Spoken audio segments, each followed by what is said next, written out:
नमस्कार जय जगन्नाथ समस्त स्वागत करुँच गोटे फ्रेश वीडियो को आपण मैंने केमती अच्छे आशा कर बहुत ही भल अच्छी मुझे बहुत भल अच्छी तो सॉरी कहबी कहीं एत दिन है वीडियो आस पार नाला तो ये कंटिन्यू वीडियो चलो तो आज 9th क्लास रो जो मु स्टार्टिंग पढ़ी थी आमर मोनिरा प्रोटिस्टा फंजाई प्लांटे एनिमोलिया तो से सब सरी तो आम जो कडाटा पाखु स्टार्ट करवा जेहेतु आम एगुड़ा सब भी कम्प्लीट हो जाता टेरिडोफाइटा ब्रायोफाइटा जिम्नोस्पर्म एंजियोस्पर्म एटा सब सजाइला नॉन कॉर्डेटर सब सजाइला तो आम भी कडाटार पढ़ा ठीक अच्छे तो कडाटार पढ़ा कौन हेमिकोडाटा एकाइनोडर्माटा हेमिकोडाटा सच्ची केवल कडाटार स्टार्ट हम देख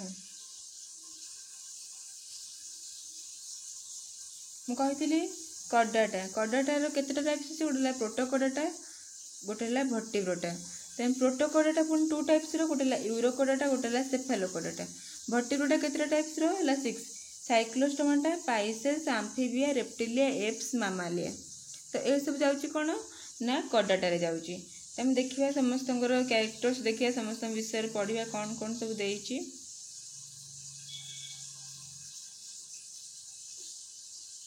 देखो ये कडाटा यही पर्वर प्राणी मानक निकटर 3टी मुख्य विशेष लक्षण रही है यथा नोटोकोड पृष्ठरज्जु नोटोकोडा पृष्ठरज्जु थाए नलाकृति पृष्ठ स्नायु रज्जु डोर्सल ट्यूबुलर नर्व कोड ग्रसनी गैलिसिर फेरेंजियल गिल फ्लूइड्स थाए कडाटार यही 3टा हूँ मुख्य लक्षण यही 3टा थिले आम जानिबा जे एटा हूँ कडाटा यही पर्वर 3टी उपपर्व विभक्त तथा यूरोकोडाटा सेफालोकोडाटा भर्टिब्रोटा तेल कडाटार 3टा पार्ट अच्छी कौन कौन गोटे यूरोकोडाटा गोटे सेफालोकोडाटा गोटे भर्टिब्रोटा यूरोकोडाटा कौन एमानक शरीर ट्यूनिक नामक एक आवरण द्वारा आवृत नोटोकोड नलाकृति पृष्ठ स्नायुरज केवल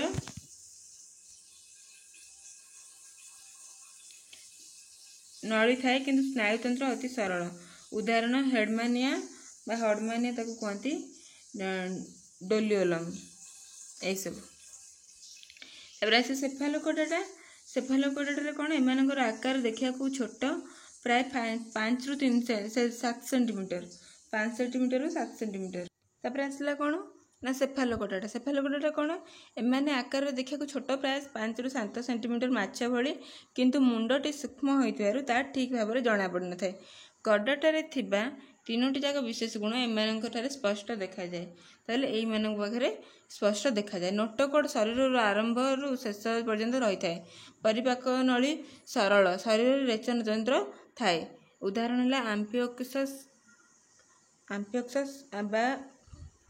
ब्रांकियोस्टोमा देखो आम्फियोक्सस तापर कौन भर्टिब्रोटा समस्त मेरुदंडी प्राणी यही पर्वर अंतर्भुक्त पूर्णांग अवस्था एम पृष्ठरज नोटोकोड मेरुदंड रूपांतरित होई मेरुदंड सहित शरीर विभिन्न भाग में अस्थि व बोन उपास्य कार्टिलेज अंतकंकाल बा स्केलेटन मस्तिष्कटी खपुरी द्वारा आवृत होता है खपुरीर इंग्लीश है स्कल है SKULL स्कल साइक्लोस्टोमाटा तर आम ये पढ़ी कौन देखो मुझे कहूँ डिवाइड होता कौन कौन सब थिला देखो तो स्टार्टिंग आसो किए भर्टिब्रोटार स्टार्टिंग साइक्लोस्टोमाटा तो साइक्लोस्टोमाटा आम भर्टिब्रोटार बेस टाइप्स पढ़ुं ठीक अच्छे देख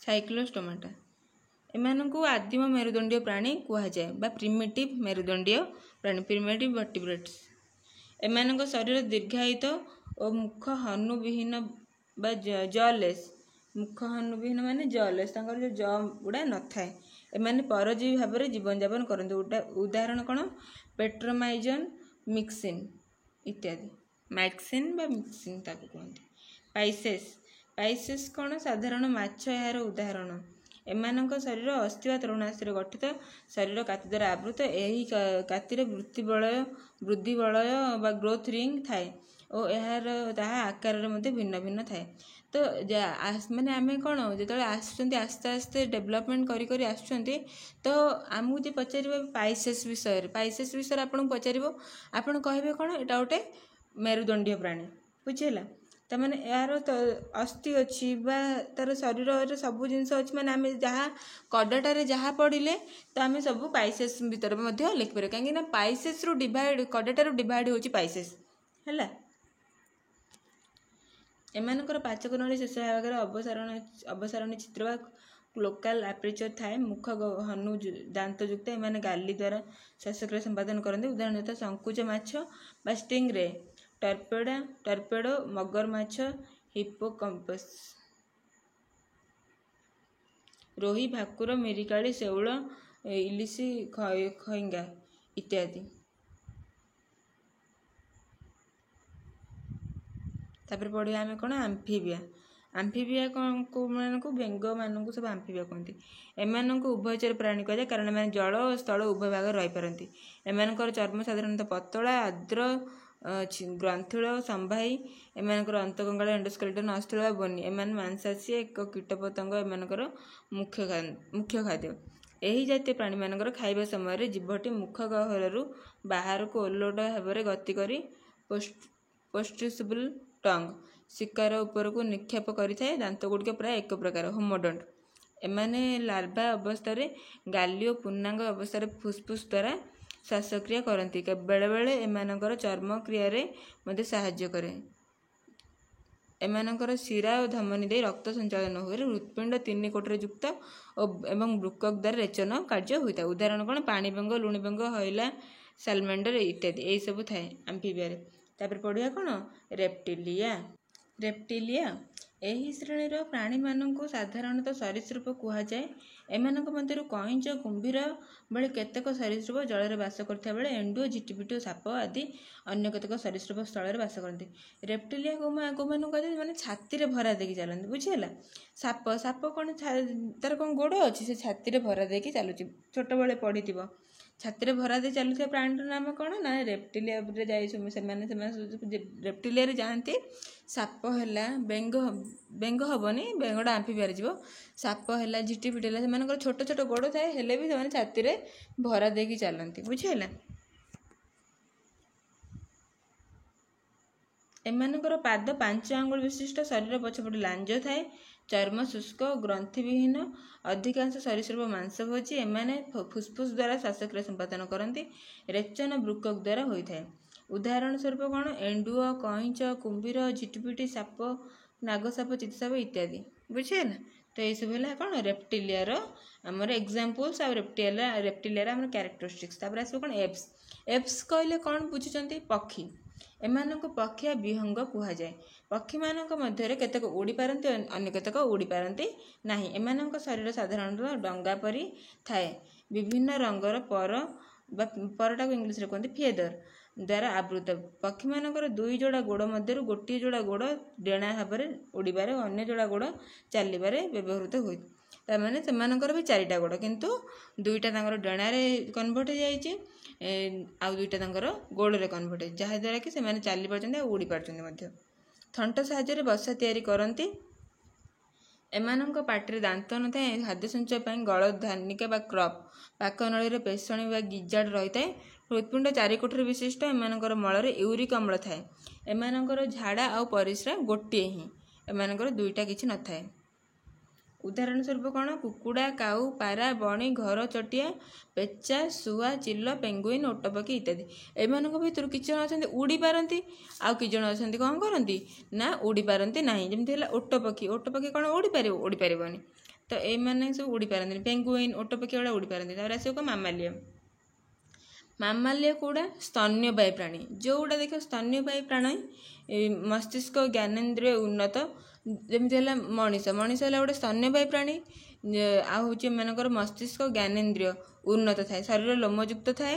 କେତେକ ଆଦି ସ୍ତନ୍ୟପାୟୀ ପ୍ରାଣୀ ଅଣ୍ଡା ଦିଅନ୍ତି ବା ପ୍ଲାଟିପସ୍ ଯୋଉଟା। ମାତ୍ର ଅନ୍ୟମାନେ ଛୁଆ ଜନ୍ମ କରନ୍ତି। ଯେଉଁମାନେ ଛୁଆ ଜନ୍ମ କରନ୍ତି ସେମାନଙ୍କୁ ମାମାଲ୍ସ କୁହନ୍ତି ବା ମାମାଲିଆ କୁହନ୍ତି, ହେଲା। ଉଦାହରଣ କ'ଣ? କଙ୍ଗାରୁ, ଗାଈ, ମଇଁଷି, ଛେଳି, ମେଣ୍ଢା, କୁକୁର, ଗଧ, ଘୋଡ଼ା, ହାତୀ, ଭାଲୁ, ହରିଣ, ମୂଷା, ଠେକୁଆ, ବାଦୁଡ଼ି, ତିମି, ମାଙ୍କଡ଼ ଓ ମନୁଷ୍ୟ ଇତ୍ୟାଦି ଏହିସବୁ ଥାଆନ୍ତି। ଠିକ୍ ଅଛି। ଉପରୋକ୍ତ ଜୀବମାନଙ୍କ ବ୍ୟତୀତ ଆଉ କେତେକ ଜୀବ ସୃଷ୍ଟିରେ ଥିଲେ ବା ଅଛନ୍ତି ଯେଉଁମାନଙ୍କର ପରିବେଶର ପରିବର୍ତ୍ତନ ସହ ନିଜ ଖାପ ଖୁଆଇ ନ ପାରି ଲୋପ ପାଇଗଲେଣି ବା ଲୋପ ପାଇବାକୁ ବସିଲେଣି। ସେହିଭଳି କିଛି ଜୀବମାନଙ୍କ ସମ୍ପର୍କରେ ଆସି ଜାଣିବା। ତ ଲୋପ ପାଇଗଲେ କେମିତି ନା କିଛିଟା ଜୀବ ଥାଆନ୍ତି ଯେଉଁମାନେ କି ପରିବେଶ ସହିତ ଖାପ ଖୁଆଇ ଚଳିପାରୁନାହାନ୍ତି।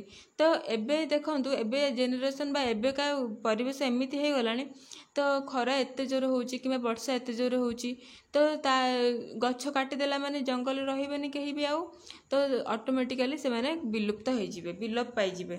ତ ବିଲୁପ୍ତ ଜାତିମାନଙ୍କୁ କ'ଣ କୁହନ୍ତି? ଏକ୍ସଟିଙ୍କ୍ଟ ସ୍ପେସିସ୍। ଏକ୍ସଟିଙ୍କ୍ଟ ସ୍ପେସିସ୍ କ'ଣ କହିବା?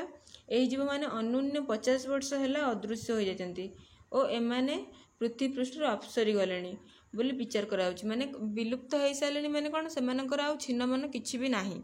ତ ସେମାନେ ଯେହେତୁ ପରିବେଶର ତାପମାତ୍ରା କିମ୍ବା ତାଙ୍କର କୌଣସି ବି କାରଣରୁ ପରିବେଶ ସହିତ ଖାପ ଖୁଆଇ ଚଳିପାରିଲେ ନାହିଁ, ତ ସେଥିପାଇଁ ସେମାନଙ୍କର ଜାତିଟା କ'ଣ ହେଲା? ବିଲୁପ୍ତ ହେଇଗଲା। ତ ତାଙ୍କର ବଡ଼ିର ଷ୍ଟ୍ରକ୍ଚର କିମ୍ବା ବଡ଼ିର କିଛି ବି ତ ଯଦି ପରିବେଶ ସହିତ ଖାପ ଖୁଆଇ ପାରିଲେନି, ଏମାନେ ପୃଥିବୀ ପୃଷ୍ଠରୁ ଅପସରି ଗଲେଣି ବୋଲି ବିଚାର କରାଯାଉଛି। ଭାରତର ଚିତାବାଘ, ଟାସମାନିଆନ୍ ଉଲ୍ଫ, ପାହାଡ଼ି ଛେଳି, ମେରୁ ଅଞ୍ଚଳର ବାଘ ଆଦି ଏହାର ଅନ୍ତର୍ଭୁକ୍ତ। ତା ଛଡ଼ା ଭାରତ ମହାସାଗରରେ ମରିସସ୍ ଦ୍ୱୀପରେ ଦେଖାଯାଉଥିବା ପକ୍ଷୀ ଡୋଡୋ। ଡୋଡୋ ମଧ୍ୟ ଆପଣ ଛୋଟବେଳୁ ପଢ଼ି ଆସିଥିବ, ଡୋଡୋ କିନ୍ତୁ ଏପର୍ଯ୍ୟନ୍ତ ମାନେ ନାହିଁ, ଆଉ ନିକଟରେ ଅତୀତରେ ବିଲୋପ ହୋଇଯାଇଛି। ସେହିପରି ବିରାଟ ବକ୍ରଦନ୍ତଯୁକ୍ତ ଲୋମଶ ହାତୀ ବା ମାମଥ ପରି ବହୁ ଜୀବ ବିଲୁପ୍ତ ହୋଇଛନ୍ତି। ଠିକ୍ ଅଛି, ଏ ବିଲୁପ୍ତ ଜାତି। ଦେଖ, ଏଇଟା ହେଲା ଡୋଡୋ ପକ୍ଷୀ। ଏଇଭଳିଆ ହାତୀ ସବୁ ଆଉ ନାହାନ୍ତି। ଏଇଟା ଲୋମଶ ହାତୀ ବା ମାମଥ। ଏଇଠି ଗଲା ଲୋମଶ ହାତୀ, ତାପରେ ହେଲା ଲୁପ୍ତପ୍ରାୟ ଜାତି। ଲୁପ୍ତପ୍ରାୟ ଜାତି ଏଇଠୁ ଆଉ ଗୋଟେ କ୍ଲାସ୍ କରିବା, ଯେହେତୁ ଭିଡ଼ିଓ ବହୁତ ଲମ୍ବା ହେଇଯାଉଛି ତ ଇଣ୍ଟରେଷ୍ଟ ହେବନି ଦେଖିବା ପାଇଁ, ତ ସେଥିପାଇଁ ଆଉ ଗୋଟେ କ୍ଲାସ୍ରେ ଆମେ ନେକ୍ସଟ୍ରେ ଟୋଟାଲି ଚାପ୍ଟରଟା କମ୍ପ୍ଲିଟ୍ ହେଇଯିବ। ତାପରେ ପୁଣି ଆଉ ଗୋଟେ କ୍ଲାସ୍ରେ ଆମେ କ'ଣ କରିବା? କ୍ୱେଶ୍ଚନ୍ ଆନ୍ସର୍କୁ ସବୁ ଡିସ୍କସନ୍ କରିବା। ତ ଆପଣମାନେ ଯଦି ଚ୍ୟାନେଲ୍ ନୂଆ ଅଛନ୍ତି ତ ଚ୍ୟାନେଲ୍କୁ ସବସ୍କ୍ରାଇବ୍ କରନ୍ତୁ, ଭିଡ଼ିଓକୁ ପୁରା କଣ୍ଟିନ୍ୟୁ ଦେଖନ୍ତୁ, ଭିଡ଼ିଓକୁ ଲାଇକ୍ସ କରନ୍ତୁ, ସାଙ୍ଗମାନଙ୍କ ସାଙ୍ଗରେ ସେୟାର କରନ୍ତୁ, ଯାହାଦ୍ୱାରା କି ଆପଣମାନଙ୍କର ପରିବାର ବର୍ଗ କିମ୍ବା କୌଣସି ସାଙ୍ଗସାଥିମାନେ ଏଇ ଭିଡ଼ିଓ ଦ୍ୱାରା ବେନିଫିଟ୍ ପାଇପାରିବେ। ତ ସେଥି ପର୍ଯ୍ୟନ୍ତ ରହୁଛି। ନମସ୍କାର, ଜୟ ଜଗନ୍ନାଥ, ଥ୍ୟାଙ୍କ ୟୁ।